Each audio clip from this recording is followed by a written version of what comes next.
Hello ನಮಸ್ಕಾರ, welcome back to my YouTube channel. ಇವತ್ತಿನ video ಏನಪ್ಪ ಅಂತ ಹೇಳಿದರೆ ಕುಕಿಂಗ್ ವಿಡಿಯೋ ಇರುತ್ತೆ. ಬಾದಾಮ್ ಪೂರಿ ಹೇಗೆ ಮಾಡೋದು ಅಂತ ತೋರಿಸ್ತೀನಿ ಬನ್ನಿ. ಮೊದಲನೇದಾಗಿ ಒಂದು ಮಿಕ್ಸಿಂಗ್ ಬೌಲ್ ತೊಗೊಂಡಿದ್ದೀನಿ. ನೆಕ್ಸ್ಟ್ 2 ಬೌಲು ಮೈದಾ ಹಿಟ್ಟು ಹಾಕ್ಕೊಳ್ಳಿ. ನಾನು ಮೈದಾ ಹಿಟ್ಟು ಫಸ್ಟಿಗೆ ಸಾಣಿಸಿ ಇಟ್ಕೊಂಡಿದ್ದೀನಿ.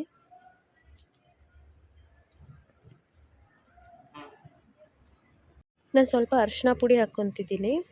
ಬೇಕಾದರೆ ನೀವು ಫುಡ್ ಕಲರು ಹಾಕ್ಕೋಬೋದು. ನೆಕ್ಸ್ಟ್ ನಾನು ಎಣ್ಣೆನ ಬಿಸಿ ಮಾಡಿ ಇಟ್ಕೊಂಡಿದ್ದೆ, ಎಣ್ಣೆ ಹಾಕ್ಕೊತಿದ್ದೀನಿ.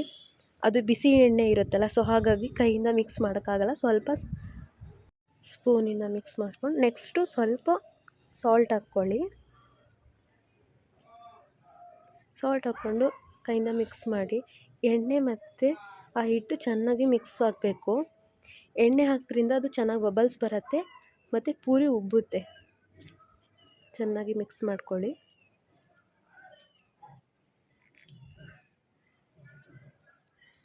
ನೆಕ್ಸ್ಟ್ ಈ ಥರ ಬರಬೇಕು, ಅದು ಚೆನ್ನಾಗಿ ಮಿಕ್ಸ್ ಆಗಿದೆ.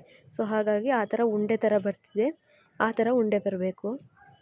1 ಬೌಲ್ ವಾಟರ್ ತೊಗೊಂಡಿದ್ದೀನಿ, ಅದನ್ನು ಸ್ವಲ್ಪ ಹಾಕಿ ಮಿಕ್ಸ್ ಮಾಡ್ಕೊಳ್ಳಿ. ಅದು ಒಂದೇ ಸರಿ ಹಾಕಿ ಮಿಕ್ಸ್ ಮಾಡಿಕೊಂಡ್ರೆ ತುಂಬ ತೆಳ್ಳಗಾಗಿಬಿಡುತ್ತೆ. ಸೊ ಹಾಗಾಗಿ ಸ್ವಲ್ಪನೇ ಹಾಕ್ಕೊಂಡು ಮಿಕ್ಸ್ ಮಾಡ್ಕೊಳ್ಳಿ.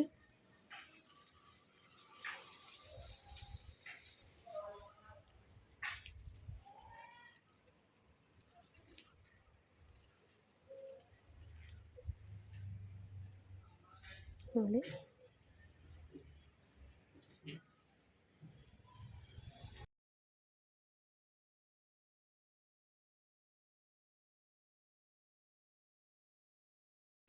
ನನಗೆ 1 ಬೌಲ್ ವಾಟರ್ ಕರೆಕ್ಟಾಗಿ ಆಯಿತು.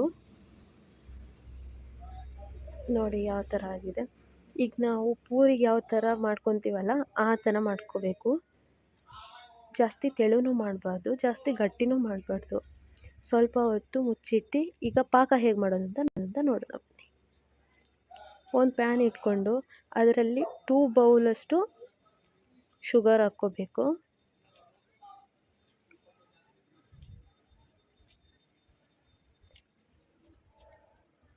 ನೆಕ್ಸ್ಟು 1.5 ಬೌಲಷ್ಟು ವಾಟರ್ ಆ್ಯಡ್ ಮಾಡ್ಕೋಬೇಕು. ಅದರಲ್ಲಿ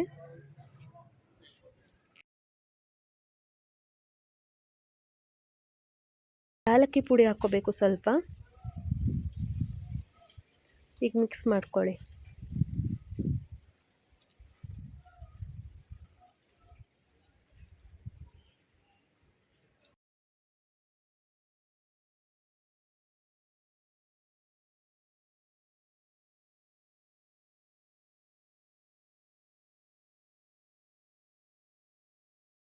ಈಗ ಪೂರಿ ಮಾಡ್ಕೊಳ್ಳೋಣ ಬನ್ನಿ. 15 ಮಿನಿಟ್ಸ್ ಅಷ್ಟೇ ನಾನು ಬಿಟ್ಟಿದ್ದೆ, ಬೇಕಾದರೆ ನೀವು 1 ಅವರ್ ಆದರೂ ಬಿಡ್ಬೋದು.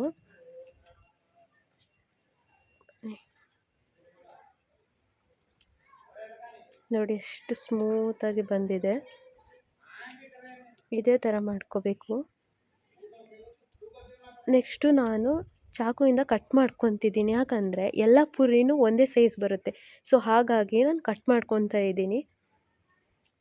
ನೋಡಿ ಎಲ್ಲ ಶೇಪು ಒಂದೇ ಥರ ಬರುತ್ತೆ.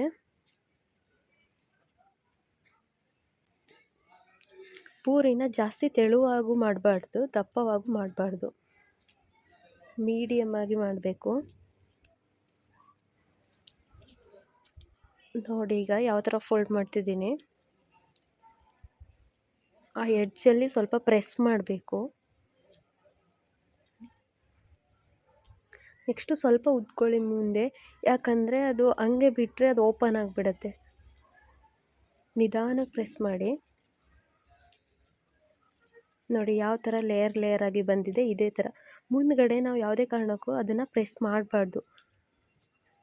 ಹೇಗೆ ಲೇಯರ್ ಆಗಿ ಬಂದಿಲ್ಲ ಅದೇ ಥರ ಇರಬೇಕು.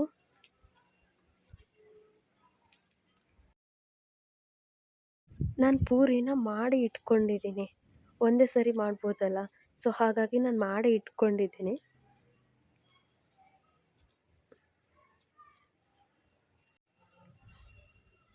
ನೆಕ್ಸ್ಟ್ ಒಂದೊಂದೇ ಪೂರಿನ ಹಾಕ್ಕೊತ ಬನ್ನಿ.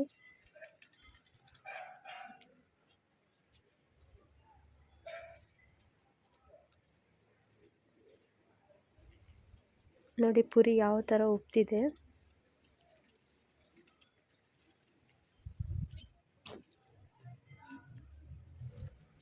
ನೋಡಿ ಯಾವ ಥರ ಆಗಿದೆ ಈಗ,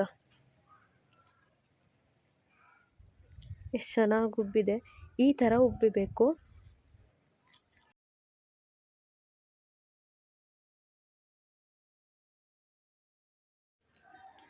ನೋಡಿ ಪಾಕದಲ್ಲಿ ಹಾಕ್ಕೊಂಡೆ ಈಗ ನಾನು. ಯಾವಾಗಲೂ ಪೂರಿ ಬಿಸಿ ಬಿಸಿ ಪೂರಿ ಯಾವತ್ತೂ ಪಾಕದಲ್ಲಿ ಹಾಕಬಾರ್ದು, ಅದು ಒಂಥರ ಮೆತ್ತಗಾಗಿಬಿಡುತ್ತೆ. ಮತ್ತು ನಾವು ಪಾಕ ಮಾಡುವಾಗಲೂ ಅಷ್ಟೇ ಒಂದೆಳೆ ಪಾಕ ಮಾಡ್ಕೋಬೇಕು. ಅದು ತುಂಬ ತೆಳ್ಳಗಾಗಿಬಿಟ್ರೆ ಅದು ಪೂರಿ ಎಲ್ಲ ತುಂಬ ಮೆತ್ತಗಾಗಿಬಿಡುತ್ತೆ. ಗಟ್ಟಿಯಾಗಿಬಿಟ್ರೆ ಪೂರಿಯಲ್ಲಿ ಆ ಜ್ಯೂಸ್ ಹೋಗಲ್ಲ. ಸೊ ಹಾಗಾಗಿ ಒಂದೆಳೆ ಪಾಕ ಮಾಡ್ಕೊಳ್ಳಿ. ನೋಡಿ ಫೈನಲಿ ಯಾವ ಥರ ಬಂದಿದೆ ಅಂತ. ಒಳ್ಳೆ ಗರಿ ಗರಿಯಾಗಿ ಬಾದಾಮ್ ಪೂರಿ ಆಗಿದೆ.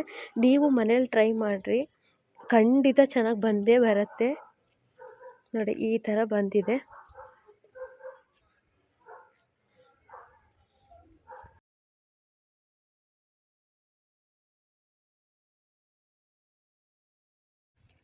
ನೋಡಿ ಎಷ್ಟು ಚೆನ್ನಾಗಿ ಕ್ರಿಸ್ಪಿಯಾಗಿದೆ. ನೋಡಿ ನೀವು ಟ್ರೈ ಮಾಡಿರಿ. ಈ ವಿಡಿಯೋ ಇಷ್ಟ ಆದರೆ ಲೈಕ್ ಮಾಡಿ, ಶೇರ್ ಮಾಡಿ, ಕಮೆಂಟ್ ಮಾಡಿ, subscribe to Deepa Chauhan channel. Bye.